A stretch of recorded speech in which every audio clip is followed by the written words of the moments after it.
అందరికీ నమస్కారం. ప్రెస్ మిత్రులకు ప్రత్యేక నమస్కారాలు. అదేవిధంగా ఆగమ్మా నువ్వు గన్మేన మా పక్క సార్.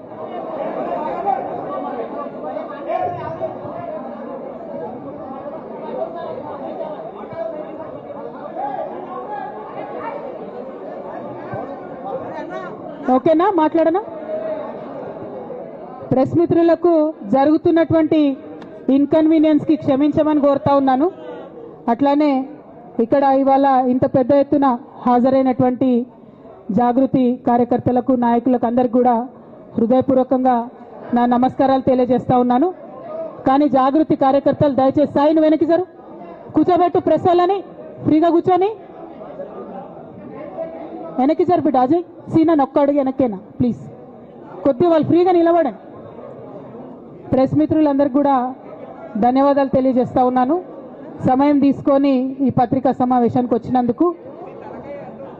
నిన్న మధ్యాహ్నం తర్వాత భారత రాష్ట్ర సమితి నుంచి ఒక ప్రకటన మీ అందరి ద్వారా నేను మీడియాలో చూడడం జరిగింది.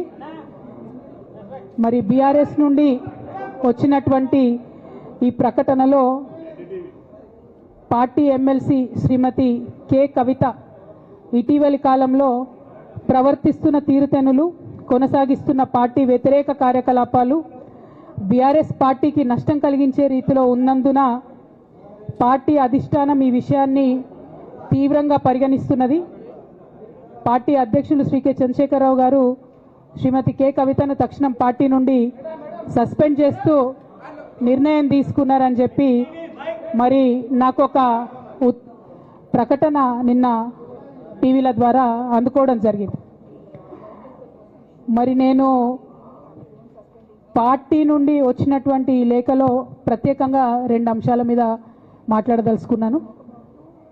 నేను అక్రమ కేసులు పెట్టి నా మీద తిహార్ జైల్లో 5.5 నెలల పాటు ఉండి బయటకు వచ్చిన తర్వాత నవంబర్ 23వ తారీఖు 2024 నుండి నేను ప్రజాక్షేత్రంలోకి వచ్చి అనేక కార్యక్రమాలు చేయడం జరిగింది. మరి నేను చేసినటువంటి పనులలో మొట్టమొదటిది ఒక బిడ్డ హాస్టల్లో చనిపోతే ఆమెను విజిట్ చేసి, అట్లానే గురుకులాల్లో జరుగుతున్నటువంటి అన్యాయాల మీద మొట్టమొదటి కార్యక్రమం తీసుకొని నేను మాట్లాడినా. ఆ తర్వాత బీసీలకు జరుగుతున్నటువంటి అన్యాయం, కాంగ్రెస్ పార్టీ మేనిఫెస్టోలో ఇచ్చినటువంటి 42% హామీ కోసము పెద్ద ఎత్తున నేను పనిచేయడం జరిగింది. అట్లానే మహిళలకు 2500 ఇవ్వాలని చెప్పి పోస్ట్ కార్డు ఉద్యమాన్ని నేను చేపట్టడం జరిగింది. పెద్దవాళ్లకు పెన్షన్లు పెంచాలని నేను ఉద్యమాలు చేయడం జరిగింది. తెలంగాణ తల్లి స్వరూపాన్ని మారిస్తే అట్లెట్లా మారుస్తారని రౌండ్ టేబుల్ సమావేశం పెట్టినాం. బనకచర్లు అక్కడ గడుతున్నారంటే దాని మీద రౌండ్ టేబుల్ సమావేశం పెట్టినాం. ఓవరాల్గా తెలంగాణ ప్రాజెక్టులు, అందుబాటులో ఉన్నటువంటి నీళ్లు, వీటన్నిటి మీద కూడా రౌండ్ టేబుల్ పెట్టినాం. భద్రాచలం దగ్గర 5 గ్రామాలు ముంపు సమస్య ఉంది, ఎవరు పట్టించుకుంటలేరంటే వాళ్ళని పిలిపించుకొని రౌండ్ టేబుల్ సమావేశం పెట్టి ప్రభుత్వం మీద ఒత్తిడి తీసుకొచ్చే కార్యక్రమం చేసినాం. ముఖ్యమంత్రి గారి సొంత జిల్లా మహబూబ్ నగర్లో భూ నిర్వాసితులకు అన్యాయం జరుగుతుందంటే నారాయణపేట నియోజకవర్గం వెళ్ళి వాళ్లకు మద్దతుగా మేము నిలబడి రావడం జరిగింది. అట్లానే 47 నియోజకవర్గాలలో బీఆర్ఎస్ కండువా బాజాప్తా కప్పుకొని, గులాబీ కండువా బాజాప్తా కప్పుకొని ఎక్కడికి పోతే అక్కడ రావుల చంద్రశేఖర్ రెడ్డి గారిని రిక్వెస్ట్ చేసి భవన్ నుంచి అక్కడ ఉండేటటువంటి బీఆర్ఎస్ నాయకులకు అఫీషియల్ కమ్యూనికేషన్ చేపించి ప్రతి ఒక్క బీఆర్ఎస్ నాయకులకు, కార్యకర్తలకు మాట్లాడి ఆయా పర్యటనలకు వెళ్ళినప్పుడు అందరినీ కలుపుకొని బాజాప్తా గులాబీ కండువా వేసుకొని 47 నియోజకవర్గాలు నవంబర్ 23, 2024 నుండి ఈ రోజు వరకు నేను పర్యటన చేసి అనేక ప్రజా సమస్యల మీద మాట్లాడడం జరిగింది. మరి ఇవన్నీ పార్టీ వ్యతిరేక కార్యకలాపాలు అన్నది నాకు అర్థం కాలేదు. ఎట్లా వ్యతిరేక కార్యకలాపాలు అవుతాయన్నది కూడా ఒకసారి పార్టీ పెద్దలు పునరాలోచించుకోవాలని చెప్పి నేను రిక్వెస్ట్ చేస్తూ ఉన్నాను. అదేవిధంగా మరి బీసీల కోసం నేను పోరాటం చేస్తుంటే అట్లెట్లా మాట్లాడుతుంది, ఇట్లెట్లా మాట్లాడుతుంది, పార్టీకి వ్యతిరేకంగా మాట్లాడుతుంది. అరే, నేను కాంగ్రెస్ పెద్దల మీద ఒత్తిడి తీసుకొస్తుంటే బీసీలకు 42% అమలు చేయాలంటే ఏది పడితే అది చిల్వల్ పల్వల్గా నా మీద రాపించడం, ప్రచారం చేయడం, చాలా దారుణమైనటువంటి పనులు పార్టీలో ఉన్నటువంటి కొందరు పని కట్టుకొని కత్తి కట్టుకొని నా మీద చేయడం జరిగింది. అట్లానే నేను ఒక మాట ఏమన్నా, సామాజిక తెలంగాణ సాధన కోసం నేను కట్టుబడి ఉన్నా అన్న. దానిలో తప్పేముంది? అసలు నాకు జన్మనిచ్చినటువంటి నా తండ్రి, ఈ ప్రాణాన్ని భిక్షగా ఇచ్చినటువంటి నా తండ్రి, ఆయన చిటికెన వేలు పట్టుకొని నేను ఓనమాలు నేర్చుకున్న ఉద్యమాలు ఎట్లా చేయాలని, ఆయన చిటికెల వేలు పట్టుకొని ప్రజలంటే ఏంది, ప్రజా సమస్యలు అంటే ఏంది, ఎందుకోసం దాని మీద గలమెత్తాలని చెప్పి నేను నేర్చుకున్నా. ఆ నాయకుడి స్ఫూర్తిగానే నేను సామాజిక తెలంగాణ మాట్లాడినా. భారతదేశం మొత్తంలో ఇన్ని రాష్ట్రాల్లో ముఖ్యమంత్రులు అయితే 75 ఏళ్ళ స్వతంత్ర భారతదేశం, 79 ఏళ్ళు స్వతంత్ర భారతదేశంలో దళితులకి 3 ఎకరాల భూమి ఇస్తా అని చెప్పినటువంటి ఏకైక గొప్ప నాయకుడు కేసీఆర్ గారు. ఆయన దగ్గర నుంచే కదా నేను సామాజిక తెలంగాణ ఎజెండా నేర్చుకున్నది. బీసీలకు ఎవరు వృత్తి పనిదారులు ఉంటే వాళ్ళకి చేయూతనిస్తా అని చెప్పినటువంటి ఏకైక ముఖ్యమంత్రి కేసీఆర్ గారు. చెప్పినట్టుగా డబ్బులు ఇచ్చిండు కూడా. ప్రతి కులాన్ని కాపాడుకునే ప్రయత్నం చేసిండు. అది కాదా సామాజిక తెలంగాణ? నేను మే 1 నాడు లేబర్ డే రోజు మాట్లాడితే దాన్ని చిల్వలు పలువలు చేసి సామాజిక తెలంగాణ పేరుతోని కవిత పార్టీ పెడుతుందని చెప్పి నేను నిన్న చెప్పిన 2 పేర్లు పని కట్టుకొని నా మీద దుష్ప్రచారం చేసిండ్రు. నేనేమైనా తప్పు మాట్లాడినా? బీఆర్ఎస్ పార్టీ వ్యతిరేకమా సామాజిక తెలంగాణ నినాదానికి? బీఆర్ఎస్ పార్టీకి సామాజిక తెలంగాణ అవసరం లేదా? భౌగోళిక తెలంగాణ వస్తే సరిపోతుందా? బంగారు తెలంగాణ కావాలని కేసీఆర్ గారు ఇచ్చిన నినాదమే కదా. బంగారు తెలంగాణ అంటే ఏంది? హరీష్ రావు ఇంట్లో బంగారం ఉంటే, సంతోష్ రావు ఇంట్లో బంగారం ఉంటే బంగారు తెలంగాణ అవుతుందా? కాదు కదా. ప్రతి ఒక్క సమాజం బాగుంటేనే బంగారు తెలంగాణ అవుతుంది. నేను అదే కదా మాట్లాడినా. దానికి ఇష్టం వచ్చినట్టు నా మీద స్టోరీ లేపిస్తే నేను భవన్లో పోయి కూర్చొని బాజాప్తా, ఎక్కడో కాదు, బయట ప్రెస్ మీట్ పెట్టలేదు, ఏ ప్రెస్ క్లబ్లో పెట్టలేదు, డైరెక్ట్గా తెలంగాణ భవన్ నా ఆఫీస్ అండి, నా పార్టీ భవన్లో పోయి కూర్చొని నేనేం చెప్పిన, నా మీద కుట్రలు జరుగుతున్నది, నా మీద విషప్రచారం జరుగుతున్నది అని చెప్పిన. నేను రామన్నను బుజ్జగించి గడ్డం పట్టుకొని అడుగుతా ఉన్నా, అన్న నీ చెల్లెని, ఒక మహిళా ఎమ్మెల్సీని మన పార్టీ ఆఫీస్లో కూర్చొని నా మీద కుట్రలు జరుగుతున్నాయని నేనంటే మీరు వర్కింగ్ ప్రెసిడెంట్గా ఉన్నారన్న, ఫోన్ చేయరా అన్న నాకు, ఏమైంది బేట ఎందుకు బాధపడుతున్నావు అని ఫోన్ చేయరా? ఇది ఎప్పుడు జరిగిన ఇన్సిడెంటు? లీక్ కాకముందు, నేను నా కొడుకు గ్రాడ్యుయేషన్కి అమెరికా పోకముందు, అంతకుముందే. మరి మీరు వర్కింగ్ ప్రెసిడెంట్ కదన్నా, నేను పార్టీ ఎమ్మెల్సీని కదా. చెల్లెలు అన్న బంధుత్వాలు పక్కన పెడదాం ఒక్క నిమిషం. ప్రొఫెషనల్ సెటప్లో ఒక పొలిటికల్ పార్టీలో ఒక మహిళా ఎమ్మెల్సీ భవన్లో కూర్చొని నా మీద కుట్రలు జరుగుతున్నాయంటే మీరు మాట్లాడిండ్రా అన్న? 103 రోజులు అవుతుందన్న ఇయ్యాలటికి, ఒక్క మాట మాట్లాడిండ్రా? కేసీఆర్ గారు దగ్గర నుంచి కమ్యూనికేషన్ రావాలని నేను ఎక్స్పెక్ట్ చేయలే. వారు పెద్దవారు, వారికి అనేకమైన పనులు ఉంటాయి. మొత్తం పార్టీని ఇప్పుడు పునర్నిర్మించుకోవాల్సిన అవసరం ఉంది. తెలంగాణకు జరుగుతున్నటువంటి అన్యాయాన్ని వారు ఎప్పటికప్పుడు దిశానిర్దేశం చేయాల్సిన అవసరం ఉంది.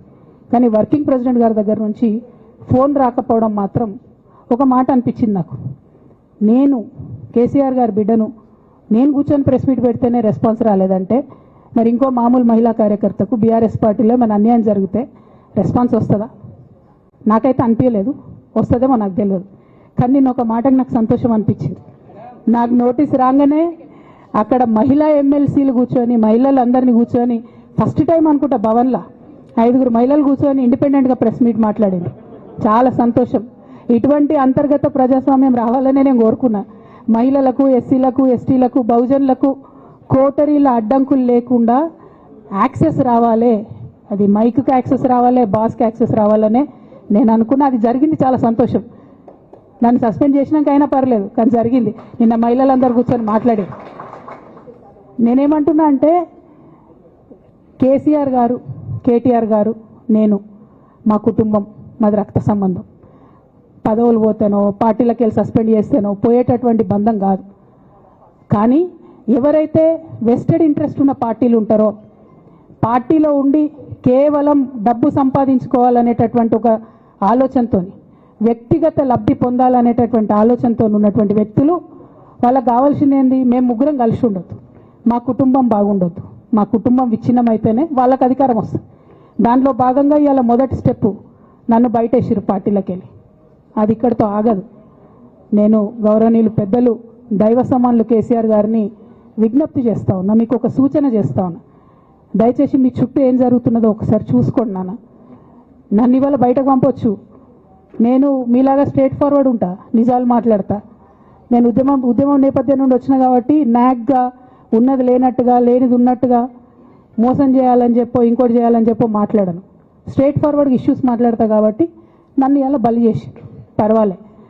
కానీ రేపటి నాడు ఇదే ప్రమాదం రామన్నకు కూడా పొంచుంది, రేపటి నాడు ఇదే ప్రమాదం మీకు కూడా పొంచుంది. అల్టిమేట్గా బీఆర్ఎస్ పార్టీని హస్తగతం చేసుకోవడానికి జరుగుతున్నటువంటి కుట్రలో భాగంగానే ఇవాళ నన్ను ఎలిమినేట్ చేయడం జరిగింది. నేను ఇవాళ ఓపెన్గా అడుగుతా ఉన్నాను, హరీష్ రావు గారికి నేను సూటి ప్రశ్న వేస్తున్నా, ఈ రాష్ట్ర ముఖ్యమంత్రి రేవంత్ రెడ్డి గారికి కూడా నేను సూటి ప్రశ్న వేస్తున్నా. నా మీద కుట్రలు ఎప్పటి నుండి ప్రారంభమైనాయి? ఎప్పుడైతే హరీష్ రావు గారు రేవంత్ రెడ్డి గారు ఒకే ఫ్లైట్లో హైదరాబాద్ నుండి ఢిల్లీకో, ఢిల్లీ నుండి హైదరాబాద్లో ఒకే ఫ్లైట్లో వాళ్ళిద్దరు ప్రయాణం చేసి వచ్చినప్పుడు హరీష్ రావు గారు రేవంత్ రెడ్డి గారు కాలు పట్టుకొని సరెండర్ అయినాక ఈ కుట్రలు స్టార్ట్ అయినాయి, నా మీద ఈ స్టోరీలు స్టార్ట్ అయినాయి, మా కుటుంబాన్ని విడగొట్టాలనేటటువంటి కుట్ర స్టార్ట్ అయింది. నేను ఛాలెంజ్ చేస్తా ఉన్నా, రేవంత్ రెడ్డి గారు మీరు చెప్పండి, ఆ ప్రయాణం జరిగిందా జరగలేదా? హరీష్ రావు గారు మీరు చెప్పండి, ఒకే ఫ్లైట్లో మీరు రేవంత్ రెడ్డి గారితో కలిసి వచ్చిండ్రా రాలేదా? ఆ తర్వాత నుండే నా మీద ఈ కుట్రలు జరుగుతున్నాయా లేదా? సరెండర్ అయింది మీరు. ప్రతి ఒక్క విషయంలో దాదాపు ఒక 7-8 ఇష్యూస్ ఉన్నాయి, ఇన్సిడెంట్స్ ఉన్నాయండి.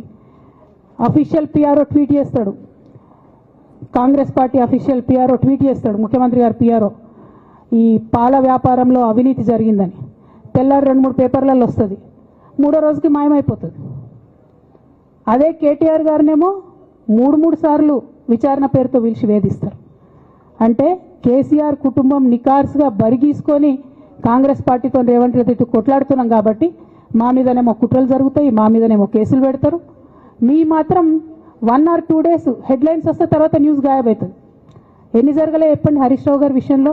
ఫస్ట్ పాల వ్యాపారం మీద ఏమొచ్చినాయి ఆరోపణలు? ఆనాడు బీఆర్ఎస్ పార్టీ గవర్నమెంట్లో SC ST BC హాస్టళ్లకు Harish Rao గారి పాల వ్యాపారం నుంచి పాలు సప్లై చేసిరనే ఆరోపణలు అయోధ్య రెడ్డి గారు ట్వీట్ చేసిరు. గతం 2 రోజులు పోయింది ఆరోపణ. ఎందుకు? సరెండర్. నెక్స్ట్ ఒక అభియోగం చేసిరు ముఖ్యమంత్రి గారు, రంగనాయక్ సాగర్ దగ్గర ఆయన ఫామ్ హౌస్ ఉంది, అది ప్రభుత్వ భూమి, కబ్జా చేసిండని. 1 day headline, 3rd day news గాయబ్, నో కేసు నథింగ్. కేటీఆర్ పరిస్థితి ఏంటి? ఎన్ని కేసులు పెట్టిరు కేటీఆర్ అన్న మీద? ఎన్నిసార్లు పిలిచిండు విచారణకు?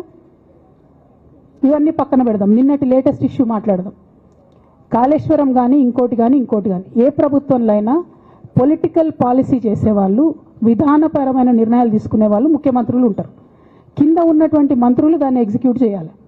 కేసీఆర్ గారు ఒక పాలసీ డెసిషన్ తీసుకున్నారు, నేను కాళేశ్వరం ప్రాజెక్టు కడతా, దానికి ఇన్ని డబ్బులు ఇస్తా అని. ఆనాడు మంత్రి ఎవరు? ఎగ్జిక్యూషన్ చేయాల్సింది ఎవరు? 2014 నుంచి 2018 వరకు తుమ్మిడిహెట్టి దగ్గర నుంచి మేడిగడ్డకు స్థలం మార్చినప్పుడు మంత్రి ఎవరు? ప్రాజెక్టులు డిసైడ్ చేసినప్పుడు మంత్రి ఎవరు? అన్ని మీటింగ్లు టెక్నికల్ ఇష్యూస్ చూసుకోవాల్సింది ఎవరు? ఇవన్నీ రేవంత్ రెడ్డి గారు మాట్లాడారు. నేను మొత్తం అసెంబ్లీ స్పీచ్ చూడరు మీరు, వీళ్ళ మ్యాచ్ ఫిక్సింగ్ అనేది మీకు తెలిసిపోతుంది. ఏం మాట్లాడరు ఆయన. ఎంతసేపు కేసీఆర్ కాళేశ్వరం కట్టిండు, కేసీఆర్ కుటుంబం 1,00,000 కోట్లు తిన్నది. అరే 2007 నుంచి ఇప్పటివరకు కాళేశ్వరం 1,00,000 కోట్లు కూడా ఖర్చు కాలే. 1,00,000 కోట్లు ఖర్చు కాని ప్రాజెక్టులో 40 లక్షల ఎకరాలకు నీళ్ళీయంగా కూడా 1,00,000 కోట్ల అవినీతి అయిందంటారు రేవంత్ రెడ్డి గారు. దాన్ని మళ్ళీ ఓన్లీ కేసీఆర్ గారి గురించి చెప్తారు, హరీష్ రావు గారి గురించి మాట్లాడరు. ఎందుకంటే ఇంటర్నల్ అండర్స్టాండింగ్ ఉంది వీళ్ళిద్దరికి. నేను రామన్నను ఒకటే రిక్వెస్ట్ చేస్తున్నా, అన్న ఇవాళ మీతో బాగున్నట్టు వాళ్ళు నటించవచ్చు, హరీష్ అన్న కావచ్చు, సంతన్న కావచ్చు, కానీ వాళ్ళు మన మంచి కోరుకునే వాళ్ళు కాదు, వాళ్ళు తెలంగాణ ప్రజల మంచి కోరుకునే వాళ్ళు కాదు, వాళ్ళు కేసీఆర్ గారి మంచి కోరుకునే వాళ్ళు కాదు. వాళ్ళను మీరు దూరం పెట్టి రాజకీయంగా తెలంగాణ రాష్ట్ర సమితిలో ఇప్పుడు బీఆర్ఎస్లో పనిచేస్తున్నటువంటి హార్డ్ కోర్ కార్యకర్తలను దగ్గరికి తీసుకొని ప్రజా ఉద్యమాలు తీసుకొని ప్రజల దగ్గరికి పోతేనే మన పార్టీ బతుకుంటుంది, నాన్న పేరు బాగుంటుంది. ఇవాళ నాన్నకు సిబిఐ అనేటటువంటిది వచ్చిందంటే అది కేవలం హరీష్ రావు గారు, సంతోష్ రావు గారి అవినీతి వల్లనే వచ్చిందని మళ్ళొకసారి నేను గంటాపదంగా చెప్తున్నాను. ఇంకా గమ్మత్ ఏంటంటే ఇదే హరీష్ రావు గారు వాళ్ళ ఫాలోవర్స్ అంతా నిన్నటి నుంచి చెప్తున్నారు, హరీష్ అన్న చాలా కష్టపడ్డాడు, డే 1 నుంచి ఉన్నాడు అని. డే 1 నుంచి లేడండి, చాలామంది రిపోర్టర్లకు తెలుసు, సీనియర్ రిపోర్టర్లకు. డే 1 నుంచి లేరు. పెద్దసారు టీడీపీ నుంచి బయటకు వస్తుంటే మామయ్య మనకెందుకు, డిప్యూటీ సీఎం మనం ఎందుకు రాజీనామా చేయాలి, ఈ ఉద్యమం ఏమవుతుందో, ఈ పార్టీ ఏమవుతుందో మనకు రిస్క్ ఎందుకని ఆనాడు ఈనాడు పేపర్లు వచ్చింది. 1.5 కోటి తీసుకొని వ్యాపారం చేసుకుందామని హరీష్ రావు గారు ఎక్కడికో పోయిందని కూడా వచ్చింది. కటింగ్ కోసం వెతికిన దొరికినప్పుడు ఎప్పుడో ట్వీట్ చేస్తుందని నేను. బీఆర్ఎస్ పార్టీ ఆనాడు టీఆర్ఎస్ పార్టీ పెట్టినాక 9-10 నెలల తర్వాత వచ్చిన హరీష్ రావు గారు డే 1 నుంచి లేరు. నమ్మకం లేకుండా ఆయన పార్టీ నిలబడుతుందో ఉంటుందో పోతుందో అని. ఓకే అయిపోయింది. రాగానే సారు పెద్ద హృదయం కాబట్టి క్షమించిరు, దగ్గర తీసుకున్నారు, ఎమ్మెల్యే కాకముందే మంత్రి ఇచ్చిర్రు, అన్ని రకాలుగా ఆదరించిరు, అన్నీ చేసిండ్రు. ఎప్పుడైతే పార్టీకి ఒక్క క్షణం చెడ్డ పేరు వచ్చిందో ఎక్కడ పోయిండండి ఈయన? చక్కగా పోయి వైఎస్ రాజశేఖర రెడ్డిని కలవలే? మీ అందరికి గుర్తులేదు ఆ ఫోటో? సీనియర్ నాయకులందరికీ బాగా మాట్లాడతారు, అన్ని దగ్గర ఉన్నా, నేనే ఉన్నా, నేను ఎక్కడ లేను. నిన్న పాపం చాలా మంది ఈ కొత్త సోషల్ మీడియా పిల్లలు ఉన్నట్టు వాళ్ళకి హిస్టరీ తెలియదు అనుకుంటా, అందుకే చెప్తున్నా ఇవాళ. అదేవిధంగా నేను పెద్ద ట్రబుల్ షూటర్ అంటారు. ట్రబుల్ షూటర్ కాదు, ఈజ్ అ బబుల్ షూటర్. ఆయన ఏంటంటే ట్రబుల్ ఆయన్నే క్రియేట్ చేస్తాడు, చేసి నేనే సాల్వ్ చేసినట్టు నటిస్తాడు. నేను లేటెస్ట్ ఎగ్జాంపుల్ చెప్తా పట్టురు. నేను మొన్న దాసోజు శ్రవణ్ అన్న ఎలక్షన్ ఎమ్మెల్సీ ఎన్నికలలో బీఆర్ఎస్ పార్టీ డిసైడెడ్ ఒకటే క్యాండిడేట్ని పెడదామని. కానీ హరీష్ రావు గారు ఇంటర్నల్గా బీజేపీ వాళ్ళతో మాట్లాడుకొని ఏం చెప్తారంటే, మీ దగ్గర నుంచి ఒక క్యాండిడేట్ని ఇవ్వండి, నేను మామయ్యని కన్విన్స్ చేసి 2వ క్యాండిడేట్కి పెట్టిస్తా అంటే he wants to create a trouble. ఈ క్రైసిస్లో ఆల్రెడీ మన పార్టీలోకి వెళ్ళి 10 మంది ఎమ్మెల్యేలు వెళ్ళిపోయినాక, 38 మందిలో 10 మంది పోయినాక నువ్వు ఇంకో సెకండ్ క్యాండిడేట్ని పెడితే ఎంత కన్ఫ్యూజన్ అవుతుంది? ఎవరెవరు ఎటెట్ ఓట్లు వేస్తారు? అంటే హార్స్ ట్రేడింగ్కి ఈయన ట్రబుల్ షూటర్ గారు ట్రబుల్ని ఓపెన్ చేస్తారు అన్నట్టు. నాకెందుకో లక్కీగా ఒక బీజేపీ ఎమ్మెల్యే గారు ఫోన్ చేసి, అక్క మరి పెద్దసారి పర్మిషన్ ఉందా హరీష్ అని ఇట్లా అంటున్నారంటే, నేను డైరెక్ట్గా పెద్దసారికే ఫోన్ చేసి నాన్న మరి ఇట్లా అంటున్నారు, మనం సెకండ్ క్యాండిడేట్కి పర్మిషన్ ఇస్తారంటే, nothing doing, only Shravan will get elected, ఎవరు చెప్పారు మీకు అన్నారు. అంటే నేను ఆ విషయం వెంటనే అటువైపు కన్వే చేసిన, లేదండి మాకు అట్లాంటి ఆలోచన లేదు. ఎందుకు ఈ రీసెంట్ ఎగ్జాంపుల్ చెప్తున్నా ఇవాళ అంటే, హరీష్ రావు గారు ట్రబుల్ క్రియేట్ చేసి ట్రబుల్ని మాఫీ చేసినట్టుగా ప్రయత్నం చేస్తారు. బీఆర్ఎస్ కార్యకర్తలందరికీ నేను నా తమ్ముళ్ళకి రిక్వెస్ట్ చేసి చెప్తున్నా, మా చెల్లెలకు రిక్వెస్ట్ చేసి చెప్తున్నా, మీకు పెద్ద స్థాయిలో జరిగే అన్ని విషయాలు తెలియకుండా అందరూ మన వెల్ విషయర్స్ అనుకుంటారు. అది మీ తప్పు కాదు, ఎందుకంటే కేసీఆర్ సార్ అంత ఓపెన్ మైండ్తో ఓపెన్ హార్ట్తో ఉంటారు కాబట్టి బీఆర్ఎస్లో ఉన్న అందరూ అట్లే ఉంటారు అనుకుంటారు. కానీ చాలా మందికి చాలా హిడెన్ ఎజెండాస్ ఉన్నాయి. ఒక పక్క కాంగ్రెస్తో కలిసి ఉన్నారు, ఇంకో పక్క బీజేపీతో మాట్లాడుతున్నారు, ఎవరితో అవసరమైతే అటు మాట్లాడుతున్నారు. అదేవిధంగా 2018 ఎన్నికలలో హరీష్ రావు గారు 20-25 మంది ఎమ్మెల్యేలకు ఎన్నికలలో అడిషనల్ ఫండింగ్ ఇచ్చారు, పార్టీ ఇచ్చింది కాకుండా. ఏడికేలు వచ్చినాయి హరీష్ రావు గారికి అన్ని డబ్బులు? 100% కాళేశ్వరంలో జరిగిన అవినీతి నుంచి వచ్చిన డబ్బులే. ఆయన ఆలోచన ఏం చేసిందంటే, ఏమన్నా కొద్దిగా అటు ఇటు అవుతుందేమో రిజల్ట్, నా దగ్గర ఎమ్మెల్యేస్ ఉండాలని ఆలోచన చేశాను. నీకు అసలు అట్లాంటి ఆలోచన ఎందుకు వచ్చింది? నేను కట్టప్పలాంటోని కేసీఆర్ గారి దగ్గర ఉండేటోని అంటావు కదా, నీకేం అవసరం వచ్చింది ఎమ్మెల్యేస్కి సపరేట్గా ఫండింగ్ చేయడానికి? ఎవరికి తెలియదు అనుకుంటారా? ఇది ఎవరు చెప్పారు అనుకుంటారా? ప్రతి ఒక్కరు చెప్తారు ఎమ్మెల్యేస్ ఓపెన్, నా పేర్లు కూడా తెలుసు, చెప్తే బాగుండదు, ఎమ్మెల్యేలు ఇబ్బంది పడతారు. నేను అనేది ఏంటంటే, 2009లో రామన్న సిరిసిల్ల ఎలక్షన్లో మా బంధువుకు సంబంధించిన వ్యక్తులతోని 60 లక్షల రూపాయలు పంపిన హరీష్ రావు గారు రామన్నను ఓడగొట్టడానికి. నిన్నగాక మొన్న ఒక వీడియో మీరు కూడా చూసిరు, ఒంటేరు ప్రతాప్ రెడ్డి గారిది. మీ మామయ్యను ఓడగొట్టమని ఎంతంటే అంత డబ్బులు ఇస్తా అని చెప్పిర్రని. ఓ పక్క కేసీఆర్ గారిని ఓడగొట్టాలి, ఓ పక్క కేటీఆర్ గారిని ఓడగొట్టాలి, నిజామాబాద్లో నా ఎంపీ సెగ్మెంట్లో అందరు ఎమ్మెల్యేలను మేనేజ్ చేయాలి, అందరిని మన కేసీఆర్ కుటుంబాన్ని ఓడగొట్టాలి, విచ్ఛిన్నం చేయాలి. కానీ కేసీఆర్ గారి పేరుతో వచ్చేటటువంటి బెనిఫిట్స్ మాత్రం అన్నీ కావాలి. మరి ఇటువంటి వారిని నా రిక్వెస్ట్ కేసీఆర్ గారితో కేటీఆర్ గారితో, వారిని మీ పక్కన పెట్టుకొని నిజం మాట్లాడే నన్ను బయటకు పంపితే మరి పార్టీ బాగుంటుందా? దయచేసి ఆలోచన చేసుకోండి. నేనేమంటున్నా రామన్న మిమ్మల్ని అంటే, నా మీద మీకు కోపం ఉండొచ్చు, నా మీద ఏముందో ఎవరేం చెప్పారో నాకు తెలియదు. నేను మాత్రం నా ప్రాణం పోయినా కేసీఆర్ గారికి హాని జరగాలని కానీ కేటీఆర్ గారికి హాని జరగాలని కానీ కోరుకోను. అది నా నైజం కాదు. ఆడపిల్లలకు అట్లుండదు, ఆడపిల్లలు ఇల్లు బాగుండాలనుకుంటారు. నా మనసుకి ఎంత గాయం అయితే, నాకు ఎన్ని అవమానాలు అయితే, నాకెంత ఇన్సల్ట్ అయితే, నా మీద ఎన్ని కుట్రలు జరిగితే నేను ఇట్లా మాట్లాడుతున్నది నా బాధ, ఇది నా ఆవేదన. నాన్న చూస్తలేరేంది వీళ్ళని అన్నది ఆవేదన, చూసుకుంటే క్షమిస్తారేంది ఇంకెన్నిసార్లు క్షమిస్తారు అన్నది నా బాధ. అంతే తప్ప నాకేం కోపం ఉంటుంది? ఎందుకు కోపం ఉంటుంది? నాకు ఎన్ని జన్మల పుణ్యం ఉంటే కేసీఆర్ లాంటి తండ్రి దొరుకుతాడు?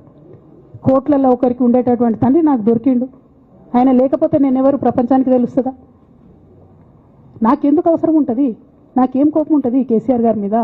నాకు టీఆర్ఎస్ పార్టీ మీద ఎందుకు కోపం ఉంటుంది? నాకు 27 సంవత్సరాలు ఉన్నప్పుడు నేను నా కొడుకుని చిన్న పిల్లగాన్ని పసిగుడ్డుని ఎత్తుకొని ఇక్కడికి వస్తే ఆ రోజు నుంచి ఈ రోజు వరకు నేను రోడ్డు మీదనే ఉన్నా, ఉద్యమాలే చేస్తున్నా, పోరాటాలే చేస్తున్నా, తెలంగాణ ప్రజల కోసం పనిచేస్తున్నా. 2014 నుంచి అధికారంలో ఉన్నప్పుడు కూడా నా ఇంటి దర్వాజాలు ఎప్పుడు తెలిసే ఉన్నాయి. ఇక్కడున్న మీడియా మిత్రులందరికీ తెలుసు. అధికారంలో ఉన్నా లేకున్నా నేను గిట్లనే ఉన్నా. అధికారంలో ఉన్నప్పుడు నన్ను ఏమి సాగనీయకుండా నన్ను ప్రతిపక్ష ఎమ్మెల్యేని చూసినట్టు, ప్రతిపక్ష ఎంపీని చూసినట్టు చూసినా నేను ఇట్లనే ఉన్నా, ఓపెన్ మైండ్తోనే ఉన్నా. నేను కోరేది ఒకటే, కేసీఆర్ గారి ఆరోగ్యాన్ని కాపాడండి రామన్న, పార్టీని కాపాడండి, పార్టీలో ఉన్న కార్యకర్తల్ని కాపాడండి, అందరు బాగుండేలాగా ప్రజా సమస్యలు తీసుకోండి. నాకు అంతకుమించి కావాల్సింది ఏం లేదు.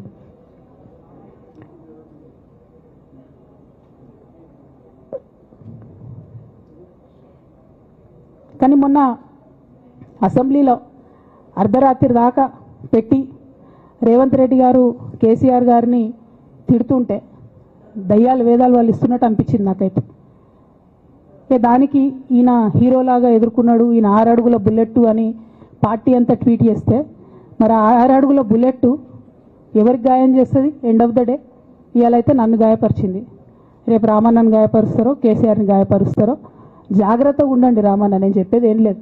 జాగ్రత్తగా ఉండండి, కేర్ఫుల్గా ఉండండి. అట్ ద సేమ్ టైం ఈ హరీష్ రావు గారి కారణంగా గమ్మత్ ఏముంటుందంటే, ఒకసారి హంపీకి పోతారు వీళ్ళందరూ, మీ అందరికీ తెలుసు ఆ స్టోరీ. హంపీకి పోయి పాటలు పాడుకుంటారు, మొత్తము చాలా మంది కలిసి కేసీఆర్ గారిని చాలా అవమానకరంగా మాట్లాడతారు, ఒక పార్టీని వెన్నుపోటు పడదామని డిజైన్ చేస్తారు. ఇదంతా వీరికి తెలుసు, హరీష్ రావు గారికి తెలుసు. నేను ఆ రోజు సాక్ష్యం ఉన్న హరీష్ అన్న వచ్చి లిటరల్లీ రామన్న చేతులు పట్టుకొని, అరే మామయ్యకి ఎప్పుడు సింక్ ఆర్ సేల్, నేను మామయ్యతోనే ఉంటా అని చెప్పి అక్కడ మాట్లాడుకున్న వాళ్ళందరూ వెబసార్ దగ్గర అవుట్ చేసిండి. ఆ తర్వాత పర్యవసానంలో ఈటల రాజేంద్ర అన్న బయటికి వెళ్ళడం. ఈ మహానుభావుడు వల్ల జగ్గారెడ్డి దగ్గర నుంచి మొదలు పెడితే, చెరుకు శ్రీనివాసరెడ్డి ముత్యంరెడ్డి అన్న కొడుకు దగ్గర నుంచి మొదలు పెడితే, రఘునందన్ రావు గారు, మైనంపల్లి గారు, విజయశాంతి గారు, విజయరామారావు గారు, ఆయన పాత పెద్ద ఆయన ఉండే ఈటల రాజేందర్ గారు, వీళ్ళందరూ పార్టీలోకి వెళ్ళి పోయినారు కదా. పోలేదా? ఇవన్నీ హరిశన్న చేసినాయి కాదా?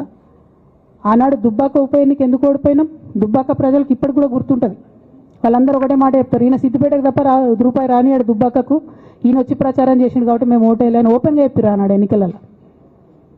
దానికి ఏం రాపించుకుంటాడు ఈయన పేపర్లల్లో? ఒంటరి పోరాటం చేసి ఓడిన హరీష్ రావు. అసలు ఓడిపోయింది మీ వల్ల కదా. మీరు మీడియా మేనేజ్మెంట్లో సూపర్ అలా డౌట్ ఏం లేదు. రామన్న యూట్యూబ్లు మేనేజ్ చేసి నా మెయిన్ స్ట్రీమ్ మీడియా మేనేజ్ చేస్తాడు అంతే, అంతకుమించి వేరే ఏం లేదు. నేను రామన్నని రిక్వెస్ట్ చేస్తున్నా, మీరు కూడా ఆ స్కిల్ నేర్చుకోండి అన్న. అట్లనే ఈటల రాజేందర్ గారు ఉప ఎన్నిక దగ్గరుండి హరీష్ అన్న గెలిపిలేదా అండి ఈటల రాజేందర్ని?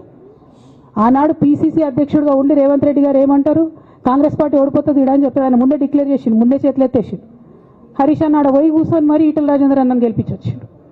ఈ బంధం రేవంత్ రెడ్డి గారిది హరీష్ రావు గారిది అప్పటి నుంచి కొనసాగుతుంది, కొత్త బంధం ఏం కాదు ఇది.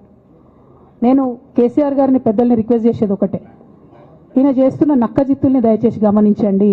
ఇవాళ నేను బయట పోతా కావచ్చు, నాదేముంది, ఉద్యమంలోకి వెళ్ళి వచ్చినా మళ్ళీ ఉద్యమంలోకే పోతా, నాకు భయం ఏముంటుంది, నాకు ఎన్నడూ పదవుల మీద ఆశ లేదు.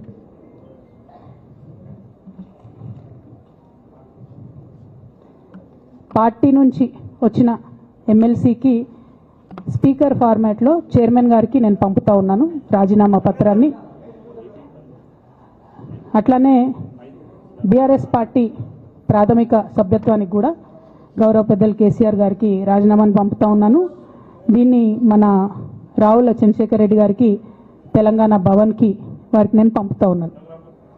ఎందుకు ఇవి ఇప్పుడే చూపించినా అంటే, పదవుల మీద నాకు ఎప్పుడు ఆశ లేదు.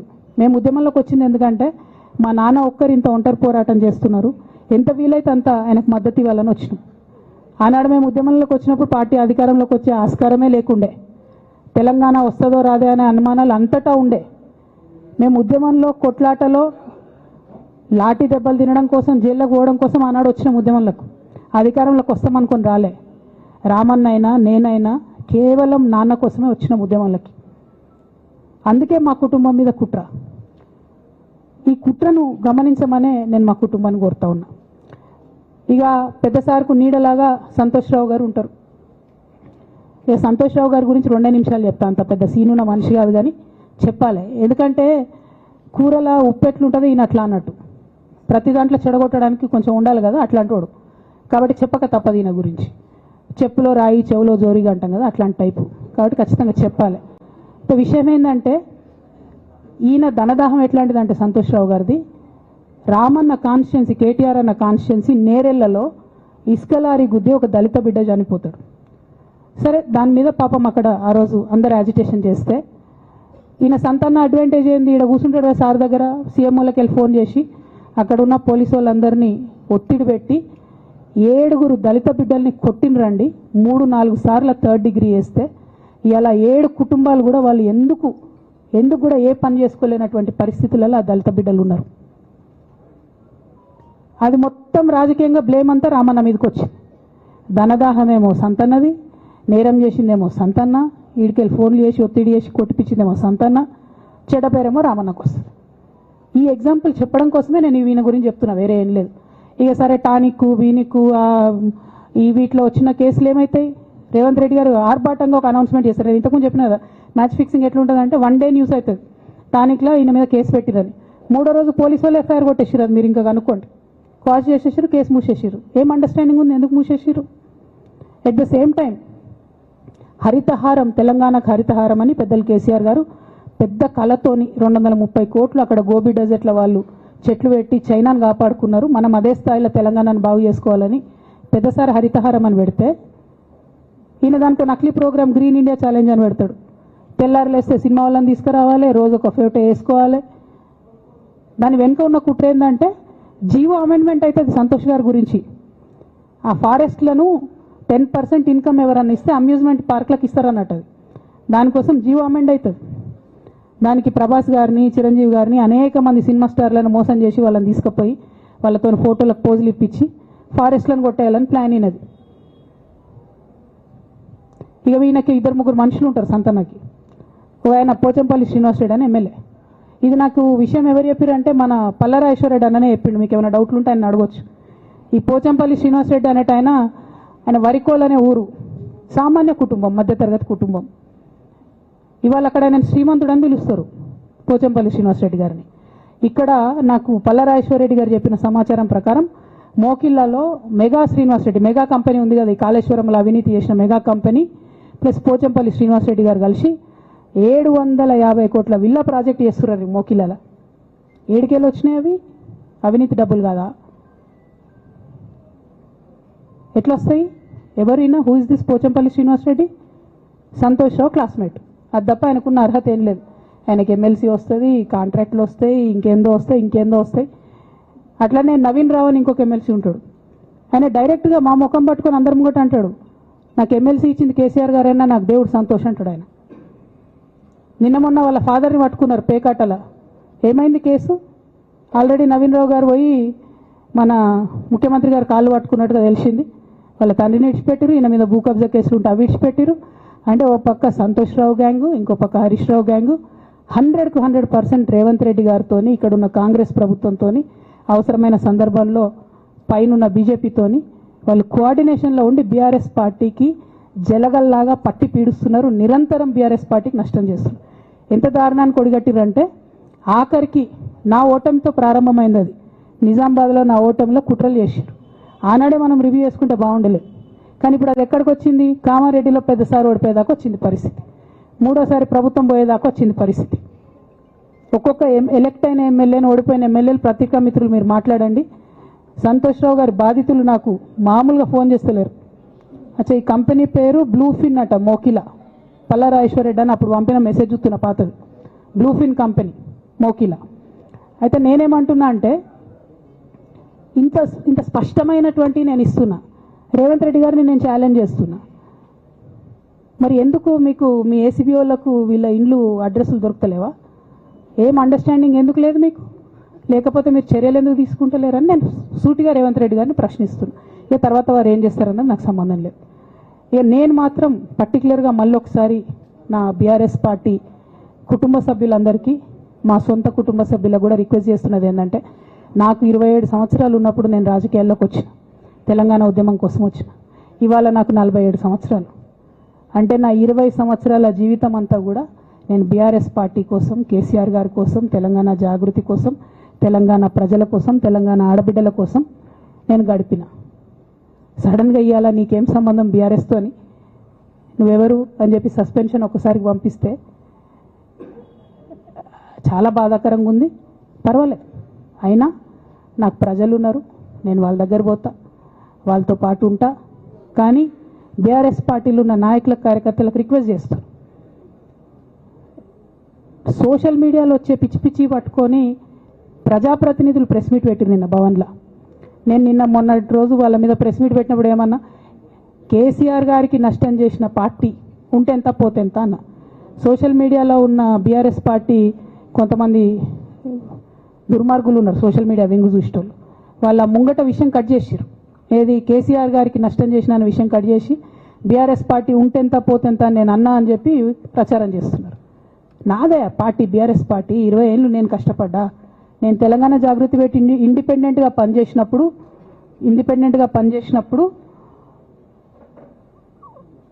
ఓటేయమని ఎవరికి చెప్పినా? నేను బీఆర్ఎస్ పార్టీకి ఓటేయమని చెప్పినా? నా జీవితంలో ఇంతవరకు నేను ఇంకో పార్టీకి ఓటేయమని చెప్పలే, ఇంకో పార్టీకి ఓటేయలే. ఎట్లయితే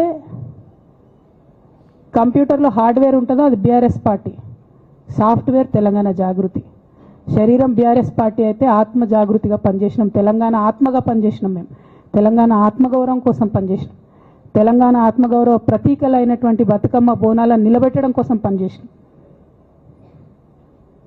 ఆ కాంట్రిబ్యూషన్ ఏం లేదా? నేనేం చేయలేదు ఆ పార్టీకి. నిజామాబాద్లో చికెన్ గున్యా వచ్చి బాధపడుతుంటే గల్లీ గల్లీ గల్లీ తిరిగి 2018లో ఒక్కొక్క ఎమ్మెల్యేకు ఎంత తిరిగినా అన్నది అక్కడ నిజామాబాద్ ప్రజలకు తెలుసు.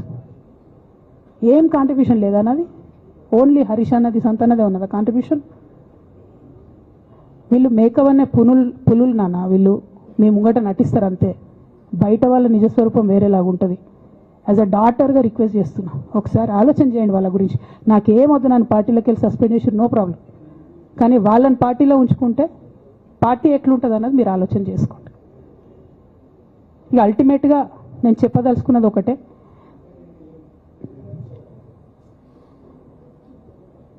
కలికాలం కాబట్టి అబద్ధాలు చెప్పేటోళ్ళది, మోసం చేసేటోళ్ళది నడుస్తుంది. టెంపరీగా వాళ్ళది నడుస్తున్నది, వాళ్ళది నడిచింది, విజయం సాధించారు కాబట్టి ఇవాళ సస్పెన్షన్ నాకు వచ్చింది. బట్ నేను ఇదివరకు చెప్పినా మళ్ళీ చెప్తున్నా, నేను కర్మ సిద్ధాంతాన్ని నమ్ముతా. ఖచ్చితంగా ఇంతకు ఇంత దేవుడు వాళ్ళకి అనుభవింపజేస్తాడు, అందులో ఏం ఆలోచించాల్సినటువంటి అవసరం లేదు. Thank you. జై తెలంగాణ, జై కేసీఆర్, జై తెలంగాణ, జై కేసీఆర్.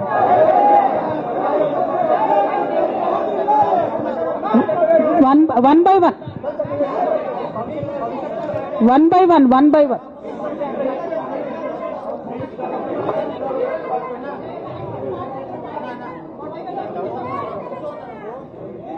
ఒక 1 మినిట్ హిందీలో చెప్పేసే అన్న, బయట నేషనల్ మీడియా మిత్రులందరూ అడుగుతున్నారు, ఒక 1 మినిట్ హిందీలో చెప్పేస్తా.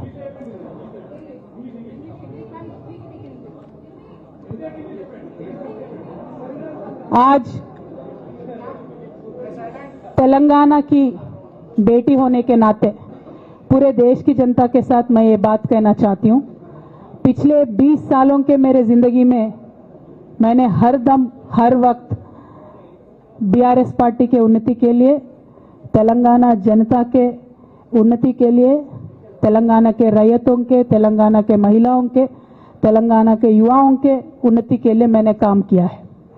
और इस पूरे 20 साल के ज़िंदगी में मैंने अपने लिए कभी कुछ नहीं मांगा है, लेकिन तेलंगाना की जनता ने, बीआरएस पार्टी ने मुझे बहुत प्यार दिया है. मेरे पिताजी ने मुझे सांसद बना के दिल्ली भेजा है, मुझे एमएलसी का मौका भी पार्टी ने दिया है, जिसके लिए मैं पार्टी का, मेरे पिताजी का, बीआरएस पार्टी का, पूरे परिवार का, तेलंगाना के आवाम का भी बहुत ही ज़्यादा मैं आभारी हूँ. लेकिन जो भी मुझे रिस्पॉन्सिबिलिटी दिया गया था, मैंने पूरे शिद्दत के साथ काम किया है. कभी भी मैंने तेलंगाना के लोगों के खिलाफ काम नहीं किया है. लेकिन आज चंद लोग बीआरएस पार्टी में, हमारे आसपास पिताजी के इर्द गिर्द थोड़े लोग, जिनके जो वेस्टेड इंटरेस्ट है, जिनको अपनी ही फायदा की जो सोच है, ऐसे लोग बीआरएस पार्टी में उनका लीड रोल हो गया है. और उनके वजह से उन्होंने मेरे पिताजी के ऊपर, मैं ऐसा मानती हूँ, दबाव बना के मुझे पार्टी से निकालने का काम किया है।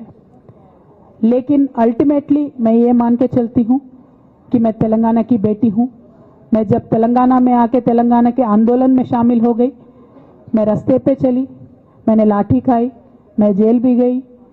हर तरीके का जो भी कोशिश हो सकता है तेलंगाना के अलग रियासत हासिल करने के लिए, मैं वो तमाम कोशिशों में शामिल थी। मैं तो आंदोलन से आई हूँ, इन्होंने अभी मुझे पार्टी से, सियासत से निकालने का काम किया है, तो मैं फिर आंदोलन में चली जाऊंगी। लेकिन मैं बीआरएस पार्टी से, हमारे पिताजी से यही रिक्वेस्ट करना चाहती हूँ कि आपके इर्द गिर्द जो लोग जमा हुए हैं, उनकी नीयत के बारे में आप सोचिए। क्या वो पार्टी के लिए काम आएंगे? आप इसके ऊपर गौर कीजिए। हमारे परिवार को तोड़ने का काम उन्होंने आज किया है। बीआरएस पार्टी के परिवार को तोड़ने का काम आज उन्होंने किया है। और ये किसके फायदे के लिए उन्होंने किया है? तेलंगाना के आवाम के फायदा के लिए उन्होंने नहीं किया है, उनके खुद के फायदा के लिए किया है। तो मैं मेरे पिताजी से, बीआरएस पार्टी से यही रिक्वेस्ट करना चाहूंगी कि ऐसे लोगों को पहचानिए, उनकी असली रूप आप पहचानिए और उनके ऊपर जो भी एक्शन हो सकता है वो लीजिए। और मैं तेलंगाना चीफ मिनिस्टर रेवंत रेड्डी जी से भी डिमांड करती हूं कि आपने जो बीआरएस के परिवार को तोड़ने का आज काम किया है, हमारे बीआरएस में जो धोखेबाज लोग हैं उनसे मिलके आपने जो बीआरएस के परिवार को तोड़ने का कोशिश किया है, तेलंगाना की आवाम आपको इसका जवाब जरूर देगी। Thank you. जय तेलंगाना। ఒకరు చెప్పండి.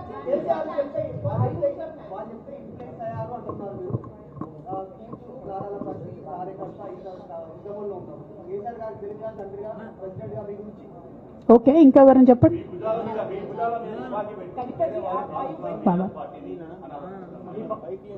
ఏమా నా భుజాల మీద తుపాకి పెట్టి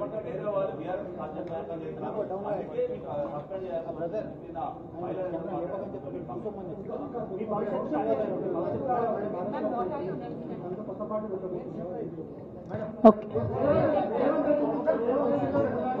I got your question. Fine. Rahul ji.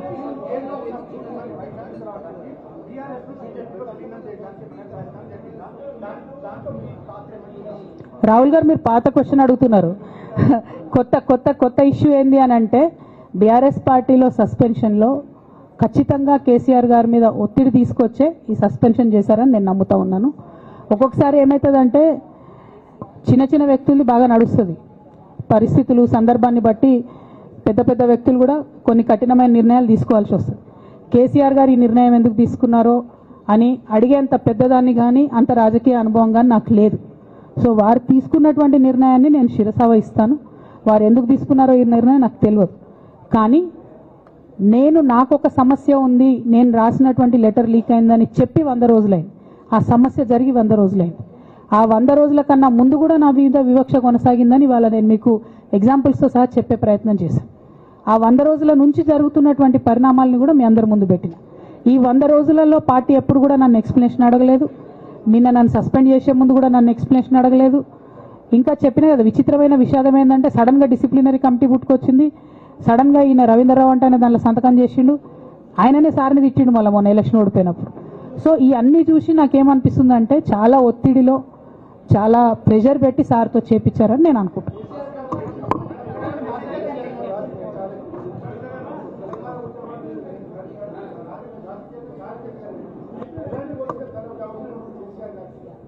Right.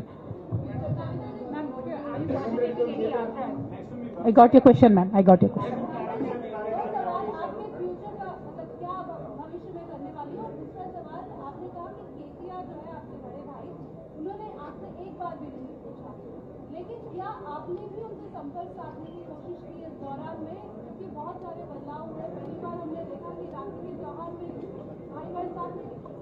నేనేమంటున్నా అంటే కేసీఆర్ గారి రాజకీయ పరిజ్ఞానాన్ని క్వశ్చన్ చేసేంత స్థాయి నాకు లేదు, అంత అవగాహన కూడా నాకు లేదు.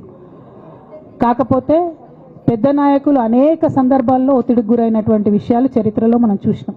ఇవాళ అదే జరిగిందని నేను భావిస్తున్నా. 1. 2, నేను ఈ లేఖ అనేటటువంటిది రిలీజ్ అయిన తర్వాత ఎప్పుడు కేసీఆర్ గారికి కొంచెం ఇబ్బంది జరిగినా, అది కాళేశ్వరం కమిషన్కి వారి పిలుపుకొచ్చినా, 2 సార్లు వారు యశోద హాస్పిటల్కి వచ్చినా నా చిన్న కొడుకు అమెరికాకి తీసుకెళ్లే సందర్భమైనా నేనే వారి దగ్గర పోయినా. నాకేం బేషణం ఉంటుంది, ఆయన మా నాన్న కదా. నేను పోయిన తర్వాత ఈ దుష్ట చతుష్టయం ఏదైతే ఉన్నదో, ఈ ఇద్దరు 2 గ్యాంగులు ఏవైతే ఉన్నాయో అక్కడ జరగనిది జరిగినట్టుగా మీడియాలలో విచిత్రమైన వార్తలు రాపించారు. ఎంత ఘోరం అంటే, నేను నా కొడుకుని తీసుకపోతే నన్ను గన్మెన్లు రాలేదట. జరుగుతుంది అని ఎక్కడన్నట్ల. ఇటువంటివన్నీ మెయిన్ స్ట్రీమ్ పత్రికలు రాస్తాయి. మరి విచిత్రం నాకు అర్థం కాదు. మెయిన్ స్ట్రీమ్ పత్రికలు అనేటటువంటి ఇట్లాంటి వార్తలు మరి ఆడ ఎవరు లేని కూడా లేరు. ఎవరు చెప్పిర్రు, ఎందుకు రాపిచ్చిర్రు? సో నేనేమంటున్నా అంటే, నేను ఎప్పుడు నాన్న దగ్గరికి వెళ్ళడానికి చూసినా కూడా మా మధ్య స్పర్ధ పెంచడానికి అనేకమైన వార్తలు రాపించి అనేకమైన కుట్రలు ఈ గత 103 రోజులుగా కొనసాగుతూనే ఉన్నాయి నా మీద. కానీ అంతకుముందు కూడా జరిగినాయనేదే నేను చెప్తున్నా. అందులో భాగంగానే రాఖీ రోజు కూడా ఒక 24 గంటల ముందే నేను అన్నకు కూడా మెసేజ్ పంపిన. అన్న రేపు రాఖీ ఉంది, నేను వచ్చి కడతాను, మీడియా లేకుండా వచ్చి కడతాననే మెసేజ్ పంపిన. బట్ అన్న బిజీగా ఉండే ఎక్కడికో వెళ్ళిండ్రు, నేను అర్థం చేసుకున్నాను. అందుకే వెళ్ళి రాఖీ కట్టలేకపోయినాను. సో నేను నా వైపు నుంచి ఎక్కడ కూడా కమ్యూనికేషన్ చేయడానికి ప్రయత్నంలో లోపం జరగలేదు. అటువైపు నుండి కమ్యూనికేషన్ రాలేదు. నేను చెప్పాలనుకున్నవి, నేను ఎత్తుకున్న ప్రజా సమస్యలు ఈ 103 రోజులలో మీ ముందున్నాయి. అవి చేస్తూనే ఉన్నా. ఇక భవిష్యత్తుకు సంబంధించినటువంటి విషయం నేనేం ఆలోచించలేదు. ఎందుకోసం అంటే, నిన్న నోటీస్ రావడం అనేటటువంటిది డెఫినెట్గా నేను కొంచెం బాగా బాధపడ్డా.